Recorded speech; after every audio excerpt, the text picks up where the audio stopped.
Vijayawada university మంచి భవిష్యత్తు కోసం తెలుగు విద్యార్థులు ఇష్టపడే యూనివర్సిటీ. కాల్ 9059052378 9059052379. కీర్తిప్రియ గారు, నేను మీ కో ఫుడ్స్ చూశాను, నిజంగా చాలా బాగున్నాయి కూడా, రివ్యూస్ చూశాను. అసలు మీ దగ్గర దొరికే ప్రొడక్ట్స్ ఏంటి? హెల్దీగా ఈజీగా తినడానికి ప్రొడక్ట్స్ ఉంటాయి అన్నమాట. లైక్ సో మా దగ్గర సూపర్ ఫుడ్ పౌడర్స్ ఉంటాయి, డీహైడ్రేటెడ్ వెజిటబుల్స్ ఉంటాయి, 15 ప్రొడక్ట్స్ వరకు ఉంటాయి మా దగ్గర అన్ని కలిపి. ఎంతమంది వర్క్ చేస్తూ ఉంటారు మీ అక్కడ ఫుడ్ ప్రాసెసింగ్ ఇండస్ట్రీ? సో మేము రూరల్ ఉమెన్, అక్కడ ఎవరైతే ఊర్లో ఉమెన్ ఉంటారో వాళ్ళని ఒక 15 మెంబర్స్తో 20 మెంబర్స్ వరకు మేము ఎవ్రీ మంత్ ఎంప్లాయ్ చేస్తాం. మీ ఒరుగులు కాన్సెప్ట్ నాకు బాగా నచ్చింది కీర్తి. ఎందుకంటే మన అమ్మమ్మలు నానమ్మలు వాళ్ళు ఎక్కువగా ఒరుగులు పెట్టుకునేవారు. మళ్ళీ అలాంటి దాన్ని, ఆ ట్రెండ్ ని ఈ మోడర్న్ డేస్ కి మీరు తీసుకొచ్చారు. ఎవరిది ఐడియా? నేను బెంగళూరులో జాబ్ చేసేదాన్ని అనమాట. అప్పుడు మా మమ్మీ ఇలా డిఫరెంట్ ట్రై చేసి పంపేదన్నమాట.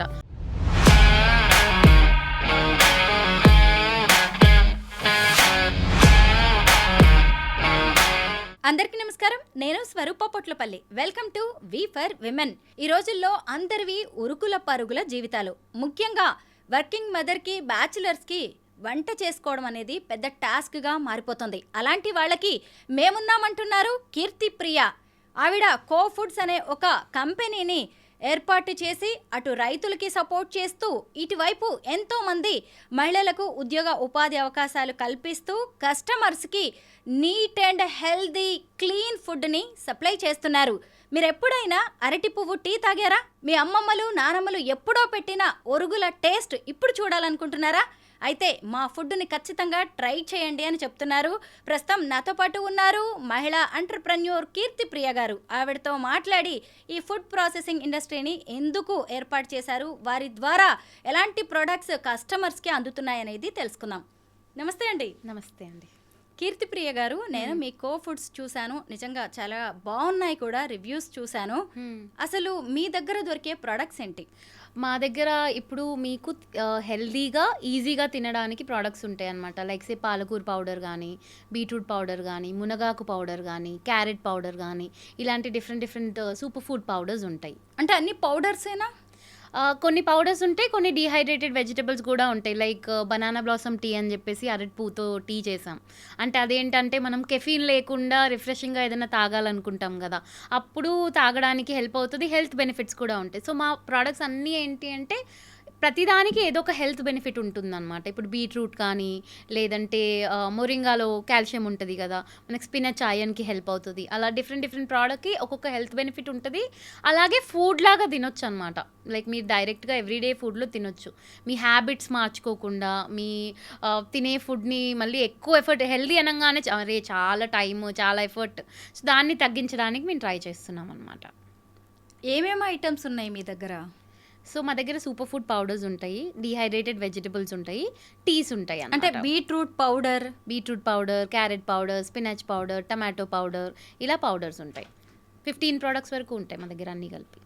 అంటే మీదొక ప్రాజెక్ట్ ఉంటుందా? ఫుడ్ ప్రాసెసింగ్ ఇండస్ట్రీ ఏదైనా ఉందా? అవునండి, మాదొక 6000 square foot food processing industry Suryapet డిస్ట్రిక్ట్లో ఉంది. మేము ఏం చేస్తామంటే ఫస్ట్ ఫార్మర్స్ నుంచి స్టార్ట్ చేస్తాం. ఫార్మర్స్ ఇప్పుడు మనకు వచ్చిన పెద్ద ప్రాబ్లం ఏంటి, మనం ఉండే ఫుడ్లో ఏం కెమికల్స్ ఉంటున్నాయి, ఏం పెస్టిసైడ్స్ ఉంటున్నాయి, లైఫ్ స్టైల్ డిసీజెస్ అయితే ఇంకా చెప్పక్కర్లేదు కదా, క్యాన్సర్ కానీ, డయాబెటీస్ కానీ అన్నీ పెరుగుతున్నాయి. సో మనకి ఫస్ట్ సోర్స్ ఫుడే. మనం ఎప్పుడైతే మంచిగా తినట్లేదో మన బాడీ ఇమ్యూనిటీ తగ్గిపోతుంది, మన బాడీ రోగనిరోధక శక్తి తగ్గిపోతుంది. సో ఇదన్నీ మనం అడ్రస్ చేయాలంటే నేనేమనుకున్నానంటే ఫస్ట్ సోర్స్ దగ్గర నుంచి ఫిక్స్ చేయాలి. సో అందుకని ఫస్ట్ ఫార్మర్స్ దగ్గరికి వెళ్ళాం. ఫార్మర్స్ దగ్గరికి వెళ్ళి ఇప్పుడు ఎక్కడైతే మనకి ఫార్మర్స్కి మీకు తెలుసు కదా, వాళ్ళకి ఎన్ని కష్టాలు ఉంటాయి, ఎంత అన్సర్టనిటీ ఉంటుందో వాళ్ళ లైఫ్లో, వాళ్ళకి మేము ఏం చెప్పామంటే మీరేం మందు లేకుండా మా కోసం బీట్రూట్ కానీ, క్యారెట్ కానీ ఇలాంటివి కల్టివేట్ చేయండి. సో మొత్తం మేము మీ దగ్గర కొనుక్కుంటాం. సో దట్ మీకు టెన్షన్ ఉండదు, అరే రేపు ఎలా అమ్ముకోవాలి ప్రోడక్ట్, నాకు డబ్బులు రాకపోతే ఎలాగానే కష్టం వాళ్ళకి మేము తీసేసామన్నమాట. సో అలాగే మేము వాళ్ళకి హెల్ప్ చేసాం కొత్త పంటలు పండించడానికి, మందు లేకుండా పండించడానికి. అలా వేసిన తర్వాత డైరెక్ట్గా ఆ ప్రోడక్ట్ మేమే వెళ్ళి వాళ్ళ దగ్గర తెచ్చుకుంటామన్నమాట. ఫార్మర్కి మార్కెట్కి తీసుకెళ్ళాలి అలాంటి కష్టం కూడా లేదు. మేము డైరెక్ట్గా వాళ్ళ పొలంకి వెళ్ళిపోయి అది పికప్ చేసుకొని తెచ్చుకుంటాం ఫ్యాక్టరీకి. ఫ్రెష్ బీట్రూట్ కానీ, ఫ్రెష్ క్యారెట్ కానీ తెచ్చుకొని మేము మా ఫ్యాక్టరీలో ప్రాపర్గా ఒక మొత్తం మెషినరీ సెటప్, రీసెర్చ్ సెటప్ అన్నీ చేసామన్నమాట.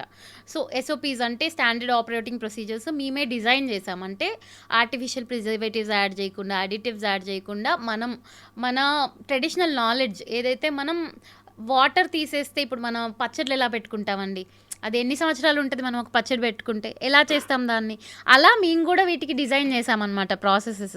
ఒక మాయిశ్చర్ తీసేసి ఏం యాడ్ చేయకుండా, కెమికల్స్, పెస్టిసైడ్స్, అడిటివ్స్ యాడ్ చేయకుండా ఎలా మనం ఫుడ్ని ప్రాసెస్ చేయొచ్చు, ఎలా కస్టమర్కి ఎస్పెషలీ మనం బిజీ లైఫ్ స్టైల్స్ ఉన్న వాళ్ళకి, హెల్త్ ఇష్యూస్ ఉన్న వాళ్ళకి లైక్ ఐరన్ డెఫిషియన్సీ, ఎనీమియా ఇలాంటి ఇష్యూస్ ఉన్న వాళ్ళని లైఫ్ ఎలా ఈజీ చేయాలి అని చెప్పేసి మోడల్ అంతా డిజైన్ చేసామన్నమాట.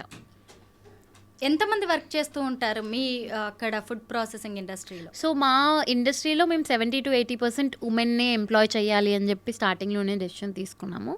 సో మేము రూరల్ ఉమెన్, అక్కడ ఎవరైతే ఊర్లో ఉమెన్ ఉంటారో వాళ్ళని ఒక 15 మెంబర్స్తో 20 మెంబర్స్ వరకు మేము ఎవ్రీ మంత్ ఎంప్లాయ్ చేస్తాం. అంటే మీ ప్రొడక్ట్స్ అన్నీ కూడా రెడీ టు కుక్ ఉంటాయి? రెడీ టు కుక్ అంటే మీరు జ్యూస్లలో, స్మూతీస్లలో, ఐస్ క్రీమ్స్లలో కూడా వేసుకోవచ్చు.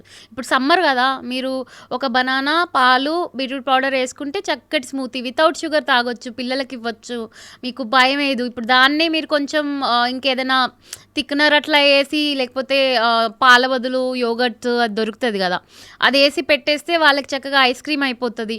మీరు అన్హెల్దీ ఐస్ క్రీమ్స్ అవన్నీ ఇవ్వక్కర్లేదు అనమాట, పిల్లలకి షుగర్ ఎక్కువ ఇవ్వక్కర్లేదు, న్యాచురల్ షుగర్స్తో ఏమైనా చేసి ఇవ్వచ్చు అలా. నిజం కీర్తి, మీవి నేను ప్రొడక్ట్స్ చూసాను అనమాట. ఎందుకంటే ఇప్పుడు ఒక వర్కింగ్ మదర్కి, వర్కింగ్ విమెన్కి, బ్యాచిలర్స్కి కుకింగ్ చేసుకునే టైం ఉండట్లే. అంటే ఆ వెజిటబుల్స్ కట్ చేసుకోవడం కావచ్చు, క్లీన్ చేయడం, ముఖ్యంగా జ్యూసెస్ చేసుకోవడం, ఇవన్నీ కూడా చాలా టైం టేకింగ్ పనులు. అయితే మీ ప్రొడక్ట్స్ చూసినప్పుడు ఒక సొల్యూషన్ దొరికినట్టు అనిపించింది నాకు. ఎలా ఉంది కస్టమర్స్ ఫీడ్బ్యాక్, రివ్యూ? చాలా బాగుందండి. ప్రోడక్ట్ క్వాలిటీ కానీ, ఫ్లేవర్ కానీ. యాక్చువల్గా మీకు బయట ఏదైనా పౌడర్ కొన్నప్పుడు ఏమవుతుందంటే వాళ్ళు వేస్ట్ ఫుడ్ నుంచి చేస్తారు. అంటే ఇప్పుడు మార్కెట్లో మిగిలిపోయిన దాంట్లోంచి, లేదంటే ఫార్మర్ దగ్గర మిగిలిపోయిన దాంట్లోంచి. దానివల్ల ఏమవుతుందంటే ఆ క్వాలిటీ కనిపించదు. చేసే పద్ధతి కూడా, అంటే ఎండబెట్టే పద్ధతిలో, ప్రాసెసింగ్ చేసే పద్ధతిలో డిఫరెన్సెస్ వల్ల మనకు ఆ ఫ్లేవర్, కలర్ అనేవి మనకి బాగా రావన్నమాట. ఇప్పుడు మేము పసుపు కూడా చేసాం. డైరెక్ట్గా పసుపు కొమ్ములనే తీసుకొచ్చి దాన్ని మేము మా ప్రాసెస్లో, మా మెషిన్స్లో ప్రాసెస్ చేసామన్నమాట. ఆ కలరే డిఫరెంట్గా ఉంటుంది, కలర్ కానీ, వాసన కానీ. సో ఏంటంటే ఇవన్నీ మనం సైన్స్ యూస్ చేసి న్యాచురల్గా చేయొచ్చు. కానీ ఏమైపోతుందంటే ఆ అవేర్నెస్ లేకపోవడం వల్ల కన్జ్యూమర్స్కి, అండ్ ఈ కాస్ట్ తక్కువకి ఇవ్వాలి అనే దాంట్లో ఏంటంటే అడల్ట్రేషన్ ఎక్కువైపోయింది. సో మేము ఏది అడల్ట్రేట్ చేయకుండా ఫ్రెష్గా ఇస్తామన్నమాట. అండ్ మీకు ఆ ఫ్లేవర్ వస్తుంది తిన్నప్పుడు. అంటే మీరు పాలకూర పప్పు చేసుకుంటే మీకు ఆ పాలకూర పప్పులాగే ఉంటుంది, టమాటో పప్పు చేసుకుంటే టమాటో పప్పులాగే ఉంటుంది. ఆమ్లెట్స్లో పాలకూర వేసుకోవచ్చు, ఇడ్లీ దోశలో వేసుకోవచ్చు. సో మీ హ్యాబిట్ మీరు మార్చుకోక్కర్లేదు. మీకు రోజు ఇడ్లీ తినే అలవాటు ఉందనుకోండి, ఇప్పుడు సడన్గా డాక్టర్ నన్ను స్పినచ్ తినమన్నారు అని చెప్పి జ్యూస్ ముక్కు మూసుకొని తాగక్కర్లేదు, ఆ ఇడ్లీలోనే కొంచెం వేసుకోవచ్చు అనమాట. సో హ్యాపీగా హెల్దీ ఫుడ్ ఎఫోర్డబుల్గా తినొచ్చు. మా ఒక్క ప్యాకెట్ మీకు ఒక 20-25 డేస్ వస్తుంది. సో మీరు ఆ 200 రూపీస్తో మీరు ఆల్మోస్ట్ ఒక 1 మంత్ ఎవ్రీడే హెల్దీ బ్రేక్ఫాస్ట్ చేయొచ్చు అనమాట. అలా కీర్తి, నార్మల్గా ఫ్రూట్స్ కానీ, వెజిటేబుల్స్ కానీ సీజనల్గా ఉంటాయి. అదే మీరు ఇప్పుడు వాటిని డ్రైడ్ చేస్తున్నారు, అలాగే పౌడర్స్ లా మారుస్తున్నారు కాబట్టి మనం ఏ సీజన్ లోనైనా వాటిని తీసుకునే ఛాన్స్ ఉంది. అవును. అండ్ ఆల్సో స్టోరేజ్ కూడా కదా. ఇప్పుడు మీరు వారానికి సరుకులు తెచ్చుకున్నారండి, ఏదో పని పడి మీరు కుక్ చేయలేదు, అవి పాడైపోతాయి. ఇవేంటంటే మీకు స్టోర్ చేసుకొని ఉంటాయి అన్నమాట. మీకు ఆ టెన్షన్ కూడా ఉండదు, ఫుడ్ వేస్ట్ అయిపోతుంది ఇంట్లో, అలా కూడా ఉండదు. మీకు ఎప్పటికీ స్టోర్ అయిపోయి ఉంటుంది. మంచి క్వాలిటీ వచ్చినప్పుడు చేస్తాం మేము. అంటే మనకి ఎప్పుడైతే మంచి క్వాలిటీ ప్రొడ్యూస్ వస్తుందో, ఒక్కొక్క సీజన్లో ఒక్కొక్కటి బాగా వస్తుంది కదా, మేము అప్పుడే ప్రాసెస్ చేస్తాం. మా టమాటో ఉందనుకోండి, మేము పుల్లటి టమాటో చేస్తాం, హైబ్రిడ్ చేయము.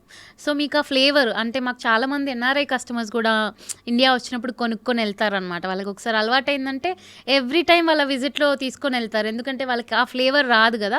సో అలా మీ ఒరుగులు కాన్సెప్ట్ నాకు బాగా నచ్చింది కీర్తి. ఎందుకంటే మన అమ్మమ్మలు, నానమ్మలు వాళ్ళు ఎక్కువగా ఒరుగులు పెట్టుకునేవారు. ఏ సీజన్లో ఏ వెజిటేబుల్ దొరికితే ఆ వెజిటేబుల్ని, ముఖ్యంగా టొమాటోస్ లాంటివి, మామిడికాయలు, దోసకాయలు, ఇలాంటి వాటన్నిటిని కట్ చేసి ఎండబెట్టి ఒరుగులుగా తయారు చేసి ఏడాది మొత్తం వాళ్ళు వాడుకునేవాళ్ళు. అంటే అవి దొరకని సీజన్లో. మళ్ళీ అలాంటి దాన్ని, ఆ ట్రెండ్ని ఈ మోడర్న్ డేస్కి మీరు తీసుకొచ్చారు. ఎవరిది ఐడియా? సో నేను బెంగళూరులో జాబ్ చేసేదాన్ని అనమాట. అప్పుడు మా మమ్మీ నాకు ఈ ఎండిపోయిన టమాటోస్ అవి పంపేది. ఎందుకంటే మనం బయట తింటాం కదా, ఏంటి ఇన్స్టెంట్ నూడిల్స్ అలా ఏది పడితే తినేస్తాం కదా, అప్పుడు ఇంకా ఇంత నాలెడ్జ్ కూడా ఉండదు. అప్పుడు మా మమ్మీ ఇలా డిఫరెంట్ది ట్రై చేసి పంపేదనమాట. అప్పుడు నాకు అనిపించింది, అంటే మా ఫ్రెండ్స్ కూడా అవి చూసి ఏంటంటే వాళ్ళు యాక్చువల్లీ సర్ప్రైజ్ అయ్యారు, ఇదేంటి డ్రైడ్ టమాటోనా, మాకు తెలియట్లేదు పప్పులో సాంబార్లో అలా వేసినా కూడా. అప్పుడు నాకు అనిపించింది నాలాగా చాలామంది ఇలా ఉంటారు కదా, హోమ్ ఫుడ్ తినాలి, హెల్దీగా తినాలి అని చెప్పి, వాళ్ళకు కూడా ఇది ఈజీ చేస్తుంది అని చెప్పేసి నేను రీసెర్చ్ చేయడం స్టార్ట్ చేశాను. నేను ఫార్మసీ చదివాను కదా, సో అప్పుడు నేను కొంచెం రీసెర్చ్ చేయడం స్టార్ట్ చేసినప్పుడు నాకు ఏమర్థమైంది అంటే చాలా పెద్ద మార్కెట్. అంటే ఇప్పుడు మీరు ఏదైనా మసాలాలో కూడా డ్రైడ్ ప్రొడక్ట్సే ఉంటాయి. మనం ఏదైనా మీరు పాలకూర ఫ్లేవర్డ్ ఏదైనా కొంటే అది డ్రైడ్ పాలకూరే వాడతారు. సో చాలా పెద్ద మార్కెట్. కాకపోతే ఏంటంటే ఇప్పుడు మీకు రెస్టారెంట్స్లో వాటిలో వాళ్ళు అన్నీ ఫ్రెష్ వాడరండి, మీకు తెలుసు కదా. వాళ్ళు అదే పౌడర్ వేసి మీరు అదే 400 పెట్టి వాళ్ళ దగ్గర కొనే బదులు అదే పౌడర్ మన కన్జ్యూమర్కి ఇస్తే అట్లీస్ట్ వాళ్ళు కూడా ఆ ఈజ్ అనేది ఎక్స్పీరియన్స్ చేస్తారు కదా అనే ఒక కాన్సెప్ట్తో ఇలా మా మమ్మీ నుంచి వచ్చింది. యా. ఆన్లైన్లో ఆర్డర్ చేసుకోవాలా? అవునండి, వెబ్సైట్లో ఉంటుంది, అమెజాన్లో ఉంటుంది, మాకు ఇన్స్టాగ్రామ్లో కూడా మీరు మెసేజ్ చేయొచ్చు, వాట్సాప్లో కూడా మెసేజ్ చేయొచ్చు. కస్టమర్స్ నుంచి వచ్చిన బెస్ట్ కాంప్లిమెంట్ ఏంటి కీర్తి? అంటే ఒక అమ్మాయి యూఎస్లో ఉంటుంది అనమాట. సో తను వాళ్ళ పేరెంట్స్ ఇక్కడ కొని తనకి పంపిస్తారు. సో ఆ అమ్మాయి చెప్తుంది, అంటే క్యారెట్ పౌడర్తో క్యారెట్ రైస్ చేసుకోవడం, అలా ఎలా ఇల్లు గుర్తొస్తుంది, మంచి ఫుడ్ ఎలా తింటున్నాం ఎవ్రీడే. పిల్లలకి చిన్న పిల్లలు ఉంటారు కదా, ఇప్పుడు మనకి ఎలా అండి, చిన్నపిల్లలకి అందరికీ చిన్నప్పటి నుంచే ఐస్ క్రీమ్స్ అవి ఇవి అలవాటు చేస్తున్నాం. వాళ్ళకి హెల్త్ ఫుడ్ని ఇంట్రెస్టింగ్గా ఎలా చేసామంటే మేము కలర్ అనే ఆస్పెక్ట్ వాడడం. అంటే ఇప్పుడు మీరు అదే బేబీ ఉంటే చిన్నపిల్లలు, వాళ్ళు ఇడ్లీ తినరు, దోశ తినరు, నాకు పిజ్జా కావాలన్నారు అనుకోండి, మీరు అప్పుడు అదే ఇడ్లీని పింక్ కలర్లో చేసిస్తే, గ్రీన్ కలర్లో చేసిస్తే ఇటు బీట్రూట్ తింటున్నారు, స్పినచ్ తింటున్నారు, మళ్ళీ హెల్తీగా తింటున్నారు. సో పేరెంట్స్కి అది ఒక డ్రీమ్ అనమాట. సో మాకు వాళ్ళు చాలా మెసేజెస్ చేస్తూ ఉంటారు, లైక్ క్యారెట్ తినని వాళ్ళకి క్యారెట్ పౌడర్ పాస్తా చేసి ఇచ్చేసేయచ్చు హెల్దీగా. మనం ఇంట్లో ఆబ్వియస్లీ మనం ఇంట్లో చేసుకున్నప్పుడు హెల్దీగా చేసుకుంటాం కదా. సో ఈ 2-3 కాంప్లిమెంట్స్ నాకు చాలా బాగా అనిపిస్తాయి. మీ ఎడ్యుకేషనల్ బ్యాక్గ్రౌండ్ ఏంటి కీర్తి? నేను బిట్స్ పిలానీ నుంచి బీఫామ్ చేశానండి. ఐఐఎం క్యాల్కటా నుంచి ఎంబీఏ చేశాను. అయితే చాలా మంది అమ్మాయిలు ఇంత చదువుకుని ఏదో మంచి జాబ్ చేసేయాలి అని అనుకుంటారు, కొంత కంఫర్ట్, ఆ తర్వాత సెక్యూర్డ్ గా కూడా ఉంటుంది. అదే బిజినెస్ అంటే రిస్క్ టేకింగ్. ఇంత చిన్న ఏజ్ లో బిజినెస్ స్టార్ట్ చేయాలి, దట్టు ఫుడ్ ప్రాసెసింగ్ ఇండస్ట్రీ అనే ఐడియా ఎందుకు వచ్చింది మీకు? సో నేను ఐ థింక్ 9th క్లాస్లో అలా ఉన్నప్పుడు మా నాన్న కూడా ఫార్మింగ్లో ఇన్వాల్వ్డ్ అనమాట, మా ఎక్స్టెండెడ్ ఫ్యామిలీ అట్లా. సో 9th క్లాస్లో అట్లా ఉన్నప్పుడు నాకు గుర్తుంది, మిరపకాయలు ఉంటాయి కదా, అవి తెంపట్లే, పంట మీదే వదిలేశారు. నేను వెళ్ళి అడిగాను ఎందుకు తెంపట్లేదు అంటే, అది తెంపడానికి అయ్యే ఖర్చు అది అమ్మితే రాదంట, కూలీలకి అయ్యే. సో నాకు అప్పుడు చాలా అమ్యూజింగ్గా అనిపించింది, ఇది ఏంటి ఇన్ని నెలలు కష్టపడ్డారు కదా అది పండించడానికి అలా వదిలేస్తున్నారు అని. దాని తర్వాత నేను ఎప్పుడు సూపర్ మార్కెట్కి వెళ్ళినా కానీ నాకు చాలా అబ్జర్వ్ చేసేదాన్ని, ఈ పౌడర్ ఉంది, ఈ ప్రోడక్ట్ ఉంది, ఆ ప్రోడక్ట్ ఉంది, ఇవన్నీ ఇంగ్రీడియంట్స్ అన్నీ ఫార్మింగ్ నుంచే కదా. ఇప్పుడు మీరు ఒక హెయిర్ ఆయిల్ వాడినా, మీరు ఏదైనా వేరే ఏ ప్రోడక్ట్, మనం మోస్ట్ ఆఫ్ ది ప్రోడక్ట్స్ ఇండియాలో ఇంట్లో వాడేవి మోస్ట్లీ ఫార్మింగ్ నుంచే సోర్స్, అదేనా అక్కడ నుంచే వస్తుంది. సో ఎందుకు అలా అక్కడ వేస్ట్ అయిపోతుంది, ఎందుకు చేయట్లేదు అని నాకు ఎప్పుడు ఉండేదన్నమాట.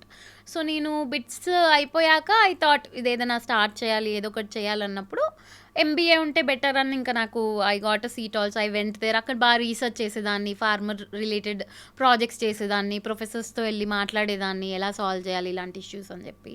సో అలా నేను కొంచెం అవేర్నెస్ పెంచుకొని తర్వాత నేను జాబ్స్ కూడా చేశాను, స్టార్టప్స్తో వర్క్ చేశాను, బ్రాండింగ్ ఏజెన్సీస్తో వర్క్ చేశాను. ఇలా నేను అర్థం చేసుకున్నా ఒక కంపెనీ ఎలా బిల్డ్ చేయాలి, ఒక బ్రాండ్ ఎలా బిల్డ్ చేయాలి, ఒక కన్జ్యూమర్ బ్రాండ్ ఎలా బిల్డ్ చేయాలి, అదంతా నేర్చుకునేటప్పుడే ఇంకప్పుడు మనకి కరోనా ఇదంతా అయ్యింది. ఇంకా అందరూ హెల్త్ ఫుడ్ మీద ఇంట్రెస్ట్ అర్థమైంది కదా మనకి, ఎక్కడి నుంచి వస్తున్నాయి ఏంటి అని. అప్పుడు ఇంకా డెసిషన్ తీసుకొని ఇంకా నేను స్టార్ట్ చేశాను. ఈ బిజినెస్ స్టార్ట్ చేసిన తర్వాత బిటర్ ఎక్స్పీరియన్సెస్ ఏమైనా ఉన్నాయా? ఎప్పుడైనా ఎందుకు వచ్చిందిరా బాబు ఈ బిజినెస్ అని అనిపించిందా కీర్తి? చాలా ఉంటుంది కదా అండి. నేను ఐఎమ్ వెరీ యంగ్, నేను స్టార్ట్ చేసినప్పుడు నాకు 27 years. సో నేను రీసెర్చ్ అంతా చేసి రీసెర్చ్ ఇన్స్టిట్యూట్స్ అంతా తీసుకున్న తర్వాత ఫ్యాక్టరీ సెట్ చేసే ప్రాసెస్లో అర్థమయ్యేది కాదు. ఇమాజిన్ నేను ఎక్కడో ముంబైలో ఉండేదాన్ని, వచ్చి ఊర్లోకి వెళ్ళి జీన్స్లు వేసుకొని ఫార్మర్స్తో మాట్లాడుతుంటే వాళ్ళకి అర్థమయ్యేది కాదు, ఏంటి అమ్మాయి ఏం చేస్తుంది ఇక్కడ. నాకు ఇంకా గుర్తు, ఫ్యాక్టరీ కన్స్ట్రక్షన్ అయ్యేటప్పుడు సివిల్ కన్స్ట్రక్షన్ వెళ్ళి మనం ఓవర్సీ చేస్తాం కదా, అక్కడ పని చేయడానికి వస్తారు కదా, వాళ్ళకి అర్థమయ్యేది కాదు ఎందుకు ఈ అమ్మాయి ఇక్కడ ఉంది, ఎవరు. సో మన ఎంప్లాయీ ఉన్నారనుకోండి, అది అబ్బాయి అనుకోండి, వాళ్ళు వాళ్ళతోనే మాట్లాడతారు. వాళ్ళకి పాపం మొహమాటమో ఏమో, వాళ్ళు మనతో మాట్లాడరు, మనమే పే చేస్తాం, మనమే మాట్లాడతాం. సో అది కొంచెం అర్థమయ్యేది కదా నాకు కూడా, how to handle, how to talk to these people, how to convince. Because obviously మనం చూడం కదా అమ్మాయిలు ఇలా వచ్చి బిజినెస్లు చేసేయటం తక్కువ కదా. సో అది నాకు కొంచెం లెర్నింగ్ ఎక్స్పీరియన్సే. ఎందుకంటే నాకు మెల్లగా ఏమర్థమైందంటే అది యాక్చువల్లీ వాళ్ళు ఏదో కావాలని చేయట్లే, వాళ్ళు కొంచెం అడ్జస్ట్ అవుతున్నారు, ఏంటో తెలుసుకుంటున్నారు. బట్ ఎప్పుడైతే వాళ్ళు ఒకసారి మనం మంచిగా మాట్లాడతామో, వాళ్ళకి అర్థమయ్యేలా కమ్యూనికేట్ చేస్తాం, ఇంకా ఎక్కువ సపోర్ట్ చేశారు. మా ఫార్మర్స్ అయినా, లేదంటే మా ఫ్యాక్టరీలో వర్క్ చేసే వాళ్ళైనా, గవర్నమెంట్ డిపార్ట్మెంట్స్ అయినా అసలు చాలా సపోర్ట్ వచ్చింది. మా బ్యాంక్ వాళ్ళైనా ఎవరైనా దివ్ బిన్ వెరీ వెరీ సపోర్టివ్. అంటే నాకు అది అంటే ఒక ఒపీనియన్ ఉండేది, అది కొంచెం బ్రేక్ కూడా అయింది. లైక్ అప్పుడప్పుడు మనం మాట్లాడే పద్ధతి మీద డిపెండ్ అవుతుంది, వాళ్ళకి చెప్పే విధానం మీద. సో స్టార్టింగ్లో కొంచెం ఎఫెక్ట్ అయ్యాను అనమాట. కొంచెం కామెంట్స్ చేసేవాళ్ళు, ఆ అమ్మాయి ఏం బట్టలు వేసుకొని వస్తుంది అని కూడా అనేవాళ్ళు. సో అలాంటిది కొంచెం ఇంపాక్ట్ అయింది. బట్ స్లోగా యూనో అది ఒకటి ఉండింది. ఇంకా ఆబ్వియస్లీ హెల్త్ ఫుడ్, ఇంకా మనం స్క్రాచ్ నుంచి చేస్తున్నప్పుడు చాలా కష్టాలు వస్తూనే ఉంటాయి. మెల్లమెల్లగా సాల్వ్ చేసుకుంటూ వెళ్ళాలి. అంటే నా లెర్నింగ్స్ ఏంటంటే పార్ట్నర్స్ అండి, అంటే మన ఎంప్లాయీస్ కానీ, మన ఎక్స్టర్నల్ పార్ట్నర్స్ కానీ, ఇంటర్నల్ పార్ట్నర్స్ కానీ, వీళ్ళని కరెక్ట్ పీపుల్ని సెలెక్ట్ చేసుకోవాలి. మీరేదో ఎవరైనా ఇన్వెస్టర్, నాకు డబ్బులు వద్దని చెప్పాను తెలుసా నేను చాలాసార్లు. ఎవరైనా ఇన్వెస్టర్, ఆ మనిషి మనకు కరెక్ట్ కాదు, ఆ మనిషికి విజన్ వేరే ఉంది, ఆ మనిషికి మన విజన్కి అలైన్మెంట్ లేదు అన్నప్పుడు చాలా పెద్ద డబ్బులు కూడా నో చెప్పాను. ఎందుకంటే అది మన ఇన్ని రోజులు కష్టం వేస్ట్ చేసేస్తుంది. సో పార్ట్నర్స్ని మనం కరెక్ట్గా సెలెక్ట్ చేసుకోవాలి, మన మెంటర్స్ అయినా అడ్వైజర్స్ అయినా. అప్పుడు హ్యాపీగా మనం వర్క్ చేసుకోగలుగుతాం. కీర్తి, ఫార్మర్స్తో వర్క్ చేయడం, వాళ్ళని కన్విన్స్ చేయడం అంత ఈజీ కాదు. ఎలా రైతుల నమ్మకాన్ని మీరు సంపాదించారు, వాళ్ళకి మీ మీద నమ్మకం ఎలా కుదిరింది? సో మీరు చెప్పింది 100% కరెక్ట్ అండి. అండ్ ఎందుకంటే వాళ్ళ ఎకోసిస్టమ్ కూడా చాలామంది మోసం చేస్తూ ఉంటారు వాళ్ళని. సో వాళ్ళకి చాలా కష్టం. అండ్ అది కూడా ఇమాజిన్ ఒక చిన్నపిల్ల వచ్చి చెప్తుంది వాళ్ళకి. పైగా వాళ్ళు ఒక సిస్టమ్కి ట్యూన్ అయిపోయి ఉంటారు, దాన్ని దాటి బయటకు రాలేరు. అండ్ వాళ్ళని మార్చాలి, వాళ్ళు పండించే పంట మార్చాలి, పండించే విధానం మార్చాలి. అప్పుడు మేము ఏం చేసామంటే, నేను కొన్ని పారామీటర్స్ రాసుకున్నాను అనమాట, మనకి ఎలాంటి ఫార్మర్స్ కావాలి. అప్పుడు ఫస్ట్ పారామీటర్ ఏంటంటే, మనం ఏం ఫుడ్ తింటున్నాం, ఏం ఫుడ్ ఇస్తున్నాం అనే దాని మీద అవగాహన ఉన్నవాళ్ళు. అంటే వాళ్ళు మందు కొట్టేటప్పుడల్లా బాధపడతారు చూడండి కొంతమంది, అరే నేను మంచి ఫుడ్ ఇవ్వాలి కన్జ్యూమర్స్కి అని ఒక మంచి ఆలోచన ఉండే ఫార్మర్స్ ఉంటారు కదా, అది ఫస్ట్ పారామీటర్ అనమాట. అంటే నేను మంచి పని చేయాలి, మంచి ఫుడ్ ఇవ్వాలి, నేను చేసిన ఫుడ్ తినేవాళ్ళు హెల్దీగా ఉండాలి అని అనుకునేవాళ్ళు. సెకండ్ వచ్చేసి ప్రోగ్రెసివ్ ఫార్మర్స్. అంటే నేను కొత్తగా ఏదైనా చేయాలి, డిఫరెంట్గా చేయాలి, కొంచెం రిస్క్ అయినా పర్లేదు, కొంచెం 1-2 సార్లు పోయినా పర్లేదు, బట్ నేను ఏదైనా కొత్తగా పండించాలి, ఎక్స్పెరిమెంట్ చేయాలి ఉంటారు కదా, అలాంటి ఫార్మర్స్ అనమాట. ఇంకొకటి మేము ఆల్సో ఉమెన్ని కూడా సెలెక్ట్ చేసుకున్నాం. కొంతమంది ఉమెన్ ఫార్మర్స్, అంటే కవిత అని చెప్పి మాకు ఒక ఫార్మర్ ఉంటారు, షీఈ్ అ సింగిల్ మదర్ అనమాట. ఆవిడైతే అంటే నాకు ఇలాంటి మన వ్యూస్ ఎన్ని చేంజ్ అయ్యాయంటే స్టార్ట్ చేశాక, మనం అప్పుడప్పుడు ఎంపవర్డ్ ఉమెన్ అంటే, లేదంటే స్ట్రాంగ్ ఉమెన్ అంటే ఎక్కడెక్కడో ఎత్తుక్కుంటా ఉంటాం కదా. బట్ నాకు ఈ జర్నీలో చాలామంది తగిలారండి. అంటే ఆవిడ ఒక సింగిల్ మదర్ అయి ఉండి, ఆవిడ మనం మందు కొడతాం కదా, అది వెనకాల వేసుకొని కొడుతుంది. ఎంత ఫిజికల్ స్ట్రెంగ్త్ కావాలి దానికి, 25-30 kgs ఉంటుంది కదా. అండ్ స్కూటీలో తీసుకొచ్చి షీ విల్ గివ్, ఏదైనా చిన్న లోడ్స్ ఉంటే తీసుకొచ్చి ఇస్తుంది. మీటింగ్స్కి ఆవిడే డ్రైవ్ చేసుకుంటూ ఉంటుంది. ఇది ఒక పల్లెటూరులో this is not a city, this is not an urban location. So అంత రెసిలియన్స్ వాళ్ళకి, అంత ఫార్మర్స్ అయినా అంతే కదా, వాళ్ళకి ఎంత రెసిలియన్స్తో ఒక పంట పండించడం అంటే చాలా కష్టం. సో అందులో మేము ఇలాంటి వాళ్ళని సెలెక్ట్ చేసుకున్నాం అనమాట. Strong people, progressive people, people who care for others, people who care about what they are doing. అలాంటి వాళ్ళు ఏంటంటే మాకు సపోర్టివ్గా ఉన్నారు. అంటే ఏదైనా కొంచెం అటు ఇటు అయినా కానీ మేము వాళ్ళకి సపోర్టివ్గా ఉన్నాం. ఒక పంట పోతే మేము ఆ 10,000 వాళ్ళకి ఇచ్చాం, పర్వాలేదండి, ఇట్స్ ఓకే, ఈ ఒక్కసారికి ఫైన్, మనకు రాలేదు కదా పంట, ఎక్స్పెరిమెంట్ స్టేజ్ కదా. సో మేము కూడా కొన్ని చేసాం వాళ్ళకి, వాళ్ళు కూడా మాకు సపోర్టివ్గా ఉన్నారు. అలా మేము స్టార్ట్ చేసాం. మీరు ఒక్కరే ఈ బిజినెస్ రన్ చేస్తున్నారా, ఇంకెవరైనా పార్ట్నర్స్ ఉన్నారా, మీ బ్యాక్ బోన్ ఎవరు? మా ఫ్యామిలీ అండి, మా మమ్మీతో కలిసి స్టార్ట్ చేశాను. So most of the tasting, కొత్త రెసిపీస్ అన్నీ మోస్ట్లీ మమ్మీ దగ్గర నుంచి వస్తాయి. ఫ్యాక్టరీ కూడా మా మమ్మీ, యాక్చువల్లీ ఆవిడ హౌస్ వైఫ్ ఉండే బిఫోర్ వీ స్టార్టెడ్. అండ్ తనకి ఏదైనా చేసుకోవాలి అనే ఆలోచన, మేమందరం జాబ్స్కి అలా వెళ్ళిపోయినప్పుడే ఇది స్టార్ట్ చేశాను నేను. ఇది యాక్చువల్లీ మా మమ్మీకి ఒక చిన్న బిజినెస్ లాగా చేద్దామని స్టార్ట్ చేశాక ఇది ఎక్స్ప్లోడ్ అయిపోయి పెద్దగా అయిపోయింది అనమాట. ఆవిడ జర్నీ, ఆవిడ ఎంత అంటే మా మమ్మీ అప్పట్లో ఓన్లీ చీరలు కట్టుకునేది, ఇప్పుడు సల్వార్ కమీజ్లు వేసుకుంటుంది, ఇప్పుడు ఫ్యాక్టరీ హ్యాండిల్ చేస్తుంది, ఎంప్లాయీస్ని హ్యాండిల్ చేస్తుంది. ఆవిడ కాన్ఫిడెన్స్ అంటే ఒక 50 yearsలో ఒక ఉమెన్కి మనం జస్ట్ ఒక పాజిటివ్గా మనం రీఅష్యూర్ చేసినప్పుడు వాళ్ళు ఎంత బ్లూమ్ అవుతారు, వాళ్ళెంత, I mean it's been wonderful. అంటే ఇప్పుడు మా మమ్మీ రోజుకో కొత్త, ఇప్పుడు పెసరట్టు మిక్స్ చేసింది, సర్వపిండి మిక్స్ చేసింది తెలుసా, మీరు వాటర్ కలుపుకొని సర్వపిండి చేసుకోవచ్చు, వాటర్ కలుపుకొని పెసరట్టు వేసుకోవచ్చు. ఇవన్నీ కూడా నో ప్రిజర్వేటివ్స్, అడిటివ్స్, కలర్స్. ఆవిడ రోజుకొక ఫార్ములా ఆలోచిస్తుంది అనమాట. యూట్యూబ్లు చూస్తుంది, రీసెర్చ్ చేస్తుంది, అన్నీ చేసి ఈ ఫార్ములా చేద్దాం, ఆ ఫార్ములా చేద్దాం. అంటే షీఈ్ 50 years అండి. ఈ ఏజ్లో ఆ గ్రోత్ కానీ, ఎగ్జైట్మెంట్ కానీ ఆవిడలో చూస్తుంటే మనకి పిల్లలకి ఎంత హ్యాపీగా అనిపిస్తుంది. Innovative thought. యా అంటే వాళ్ళందరిలో, అందరు ఉమెన్ నేను చూస్తున్నాను కదా, ఇప్పుడు స్పెషలీ మనం కుకింగ్ కానీ, ఫ్యాషన్ కానీ, టైలరింగ్ కానీ, ఏవైతే మనం కన్జ్యూమర్స్గా ఉన్నామో ఇన్ని రోజులు ఒక 20 years 30 years కుక్ చేసిన వాళ్ళకి ఎంత నాలెడ్జ్ ఉంటుందండి, ఎలా చేయాలి ఏంటి అని. జస్ట్ వాళ్ళకి మనం కొంచెం ఒక పుష్, సపోర్ట్ ఇస్తే I think lot of economic progress will also happen. Keerthi, మీరు జాబ్స్ చేశారు, ఎంప్లాయీస్ కష్టాలు ఎలా ఉంటాయో మీకు తెలుసు. ఇప్పుడు మీరు ఒక ఎంప్లాయర్గా మారారు, ఎంతో మందికి జీతాలు ఇస్తున్నారు కదా, ఏమనిపిస్తోంది? బాగా అనిపిస్తుందండి. అండ్ యాక్చువల్లీ ఇది అదర్ వే అరౌండ్. ఎందుకంటే my employees have been very supportive. అంటే వాళ్ళు మనం ఏదైనా మంచి పని చేస్తున్నప్పుడు ఆర్ బాగా చేస్తున్నప్పుడు మనకి ఎలా ఉంటుంది, మీకు ఎలా ఉంటుంది, మంచి ఛానల్కి వర్క్ చేయాలి, మంచి ఇంటర్వ్యూస్ చేయాలి అని ఉంటుంది కదా. సో మా ఎంప్లాయీస్ కూడా అంతే, కీర్తి నువ్వు కొంచెం శాలరీ తక్కువ ఇచ్చినా పర్లేదు, we want to be a part of your story. So I think they have been very very supportive. మాకు సరిత అని చెప్పి ఒక ఆవిడ ఉంటారనమాట, షీ ఈజ్ ఆల్సో మదర్. వాళ్ళ అబ్బాయి బీటెక్ చదువుతున్నాడు, తను సూపర్వైజర్గా చేస్తుంది.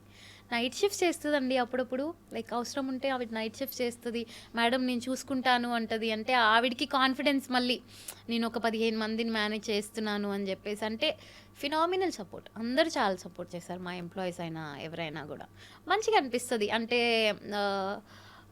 నీ వర్క్ వల్ల మాకు ఒక ఫైనాన్షియల్ ఫ్రీడమ్ వచ్చింది. అంటే ఇప్పుడు ఒక 15 మెంబర్స్కి కొంచెం ఎవ్రీ మంత్ ఒక డబ్బులు వస్తున్నాయి కదా. సో నా ఏమేముండే అంటే డబ్బులు okay, financial empowerment is good, great, that is అదే మనకు స్టార్టింగ్ స్టెప్. బట్ వాళ్ళకు ఒక కమ్యూనిటీ, ఇప్పుడు వాళ్ళకు ఒక ఆఫీస్ లాగా ఉంది, వాళ్ళకు వాష్రూమ్స్ ఉన్నాయి. ఒక ఊర్లో మనం పొలం పనులకి అలా వెళ్ళినప్పుడు వాష్రూమ్స్ అవి ఉండవు కదా, వాళ్ళు ఒక డిగ్నిఫైడ్ వర్క్ స్పేస్. అంటే వాళ్ళకి ఏదైనా కష్టం ఉంటే చెప్పుకోవడానికి ఇంకో 14 మంది ఉన్నారు. పైగా నెల తిరిగేసరికి జీతం వాళ్ళ చేతుల్లో పడుతుంది. అండ్ వాళ్ళకి ఎక్స్పోజర్ ఏంటంటే, ఇప్పుడు అమ్మాయిల్ని హైర్ చేశాం కదా సూపర్వైజర్లుగా, ఫుడ్ టెక్నాలజిస్ట్ని, వాళ్ళు చూసినప్పుడు వాళ్ళ పిల్లలకి వాళ్ళ థాట్ మారిపోతుంది. మా దగ్గర ఒక ఆవిడ పనిచేస్తారు, వాళ్ళ అబ్బాయి ఇప్పుడు ఫుడ్ టెక్నాలజీ చదువుతున్నాడు. ఎందుకంటే అది చూసి అతను కూడా ఇన్స్పైర్ అయ్యాడు. సో ఏంటంటే ఆ కమ్యూనిటీలో, నేను కూడా అక్కడి నుంచే, ఇప్పుడు మా పేరెంట్స్ కూడా అక్కడి నుంచే కదా. సో ఆ కమ్యూనిటీలో ఒక థాట్ ఎవోక్ చేయాలి, ఒక మనం కూడా ఇలా అవ్వచ్చు, మనం కూడా, స్పెషలీ అమ్మాయిలకి ఒక ఎగ్జాంపుల్స్ ఉండవు. మన సినిమాలలో ఏం చూపిస్తారండి, మనలాంటి వాళ్ళకి రిప్రజెంటేషన్ ఉండదు కదా, ఇలా కెరియర్స్ ఉన్న వాళ్ళు లేకపోతే బిజినెస్ చేస్తున్న వాళ్ళు. మనకి ఒక ఎగ్జాంపుల్గా ఒక అమ్మాయి, ఒక ఊర్లో పెరిగే అమ్మాయి ఏం అవ్వాలి అని అన్నప్పుడు తన చుట్టూ చూసినప్పుడు ఎగ్జాంపుల్స్ ఉండవు. సో ఆ ఎగ్జాంపుల్స్ ఒకటి క్రియేట్ చేయాలి అని చెప్పేసి ఇది స్టార్ట్ చేశాను అనమాట. కీర్తి, ఎంత ఇన్వెస్ట్మెంట్తో ఈ బిజినెస్ మీరు స్టార్ట్ చేశారు? ఇప్పుడు మీ టర్న్ ఓవర్ ఎంత? ఫ్యూచర్ ప్రాజెక్ట్స్ ఏంటి? దీన్ని ఎక్స్పాండ్ చేసే ఆలోచనలో ఉన్నారా? సో మేము అబౌట్ 5 crores వరకు ఇన్వెస్ట్ చేసామండి. So making about close to 1 crore per year and ఇంకా ఎక్స్పాండ్ అవుతుంది. యూఎస్లో కూడా రీసెంట్గా లాంచ్ చేసాము. ఇంకా కొత్త ప్రోడక్ట్స్ తీసుకురావాలి, ఇంకా ఈజీ చేయాలి. ఇప్పుడు మీరు ఏదైనా ప్రోడక్ట్ మార్కెట్లో పికప్ చేసినప్పుడు మీకు ఒక భయం ఉంటుంది కదా, కాస్ట్ ఓకే, బట్ ఈ ప్రోడక్ట్ తినొచ్చా? దీంట్లో మొన్న పసుపు శాంపిల్స్ టెస్ట్ చేసినప్పుడు అన్నిట్లో లెడ్ క్రోమేట్ వచ్చింది. ఏంటంటే మనుషులకి సోర్సింగ్ వరకు అర్థమైంది ఇప్పుడు కన్జ్యూమర్స్కి. సోర్సింగ్ తర్వాత ప్రాసెసింగ్ ఆస్పెక్ట్ ఇంకా కన్జ్యూమర్స్కి అర్థం కాల. అంటే ఆ పసుపుని ఎలా కట్ చేస్తారు, ఎలా ఎండబెడతారు, ఇవన్నీ అర్థం కాలేదు కదా. సో అలా అన్ని ప్రోడక్ట్స్ ఏవైతే మనం కిచెన్లో వాడతామో అలా మల్టిపుల్ ప్రోడక్ట్స్ లాంచ్ చేసి డైవర్సిఫై చేసి స్కేల్ చేయాలి అని. అలాగే కీర్తి, అసలు మామూలుగా బిజినెస్ అంటేనే మగవాళ్లే తలలు పట్టుకుంటూ ఉంటారు. అంటే ఎప్పుడు ప్రాఫిట్స్ ఎక్స్పెక్ట్ చేయలేం కదా, లాస్ కూడా ఉంటుంది. వాటన్నిటిని కూడా తట్టుకొని నిలబడాలి. ఇప్పుడు ఆడవాళ్ళు ఇలా ఒక ఎంటర్ప్రెన్యూర్గా మారాలంటే చాలా భయపడుతున్నారు. లోన్స్ రావడం, ఫినాన్షియల్ ఎయిడ్ కావాలి, అలాగే ఫ్యామిలీ సపోర్ట్ ఉండాలి. అసలు ఆ బిజినెస్ సక్సెస్ అవుతుందో, అది ఫెయిల్ అవుతుందో, ఇలాంటి భయాలు చాలా ఉంటాయి. మీరు ఏం చెప్తారు మహిళలకి? ఫస్ట్ ఆఫ్ ఆల్ ఇప్పుడు చాలా బెటర్ అయిందండి. ఇప్పుడు స్టాండప్ ఇండియా ఇట్లాంటి కొలాటరల్ లేని లోన్స్ వస్తున్నాయి. ఉమెన్కి చాలా సపోర్టివ్ ఎకోసిస్టమ్ అయ్యింది. బట్ ఓన్లీ థింగ్ ఏంటంటే మన క్లోజ్ ఫ్యామిలీలో సపోర్టివ్ ఉండొచ్చు, ఉండకపోవచ్చు. సో నేను ఇంత రెసిలియంట్గా చేయగలుగుతున్నాను, ముందుకు వెళ్ళగలుగుతున్నాను అంటే నా సపోర్టివ్ ఎకోసిస్టమ్. అంటే నాకు ఇన్వెస్టర్స్ అవ్వచ్చు, ఫ్యామిలీ అవ్వచ్చు, ఫ్రెండ్స్ అవ్వచ్చు. సో మనం వెతుక్కోవాలి, అలాంటి మనుషుల్ని ఎత్తుక్కోవాలి. మనం ఉన్న వాళ్ళే సపోర్టివ్గా లేరు అంటే మనకి ముందుకు వెళ్ళలేం. సో లైఫ్ చాలా పెద్దది, చాలా పెద్ద వరల్డ్. సో నేనేం చెప్తానంటే, ఇప్పుడు ఒకవేళ మీ ఇంట్లో హస్బెండ్ సపోర్టివ్గా లేరు అనుకోండి, ఇంకొక ఫ్రెండ్స్ ఉంటారు, ఎవరో ఒకరు ఉంటారు మనకు సపోర్టివ్. ఎందుకంటే మనకి మెంటలీ స్ట్రాంగ్ ఉండడం చాలా ఇంపార్టెంట్. మనం మెంటలీ స్ట్రాంగ్ ఉండాలంటే మనల్ని సపోర్ట్ చేసే వాళ్ళు ఉండాలి, మనకి పాజిటివ్ రీఎన్ఫోర్స్మెంట్ ఇచ్చే వాళ్ళు ఉండాలి. సో అలాంటి ఒక కమ్యూనిటీ బిల్డ్ చేసుకోండి. అది ఆన్లైన్ కమ్యూనిటీ అవ్వచ్చు, ఆఫ్లైన్ అవ్వచ్చు, ఏదైనా అవ్వచ్చు. ఒక ఇంక్యుబేటర్ ఉంటే ఇంక్యుబేటర్కి వెళ్ళండి. ఇప్పుడు చాలా యూనివర్సిటీస్లో ఇంక్యుబేటర్స్ వస్తున్నాయి, చాలా గవర్నమెంట్ ఇంక్యుబేటర్స్ వస్తున్నాయి. ఇప్పుడు ఇక్కడ వీహబ్ కూడా ఉంది. సో ఇలాంటి ఇంక్యుబేటర్స్కి వెళ్ళండి, walk to that incubator, be confident. ఇప్పుడు అబ్బాయిలు ఏంటంటే అండి, ఇప్పుడు నేను ఒక పని చేయాలంటే నాకు 60% స్కిల్ ఉన్నా వెళ్ళి చేసేస్తారు వాళ్ళు. మనకి 80% ఉన్నా అమ్మో నాకు 100% లేదని డౌట్ పడతా. ఇంపోస్టర్ సిండ్రోమ్ అంటారు అనమాట. అది అమ్మో ఐఎమ్ నాట్ గుడ్ ఎనఫ్ ఏమో అని అనుకుంటా ఉంటారు అనమాట. అది వదిలేయండి, బాగాలేకపోతే లేదు, ఒకటి ఫెయిల్ అవుతుంది, ఒక ఇంటర్వ్యూ చేస్తాం బాగా అవ్వదు, అంతే కదా, నెక్స్ట్ దానికి నేర్చుకుంటాం కదా. జస్ట్ ఆ ఇన్హిబిషన్స్ వదిలేసి బయటకు వెళ్ళి ఎత్తుక్కోండి, మీకు ఏం చేయాలనిపిస్తుంది ఏంటి అని. అలాంటి వాళ్ళకి ఫోన్లు చేయండి, మాట్లాడండి, ఇంక్యుబేటర్స్కి వెళ్ళండి, బ్యాంక్స్కి వెళ్ళండి, కన్విన్స్ చేయండి వాళ్ళని. ఐ మీన్ టైం పడుతుంది, ఎఫర్ట్ పడుతుంది, బట్ ఇట్స్ ఓకే. 6 monthsలో 1 yearలో ఏదో ఒకటి అవుతుంది కదా. చిన్నగా స్టార్ట్ చేయండి. అంటే ఇప్పుడు నిన్న నాకు ఒక ఆవిడ కాల్ చేశారు. ఆవిడ రోజ్మెరీ ఆయిల్ చేస్తుందంట. So she wanted to do something and she is like cell in your own network. ఇప్పుడు ఎవరైనా పచ్చళ్ళు చేస్తారు, ఇప్పుడు మనకు పచ్చళ్ళు చేసుకోవడానికి టైం లేదు కదా. సో వెళ్ళి మీ నెట్వర్క్లో చేసి ఇవ్వండి, మంచిగా హై క్వాలిటీ చేసి ఇవ్వండి. అలా మీకు తెలిసిన వాళ్ళలో మిమ్మల్ని సపోర్ట్ చేసే వాళ్ళే మీకు ఇనీషియల్గా కూడా సపోర్ట్ చేస్తారు. మీకు ఆ డబ్బులు ఒకసారి రావడం మీకు స్టార్ట్ అయితే ఆ కాన్ఫిడెన్స్ వస్తుంది. బాగుంది, మీ బిజినెస్ చాలా బాగుంది. ఎంతోమంది మహిళలకి మీరు ఇన్స్పిరేషన్ కూడా. చాలా మందికి, కన్జ్యూమర్స్కి, అటు ఫార్మర్స్కి, విమెన్కి చాలా యూస్ఫుల్గా కూడా ఉంది. All the best. Thank you so much Keerthi. Thank you.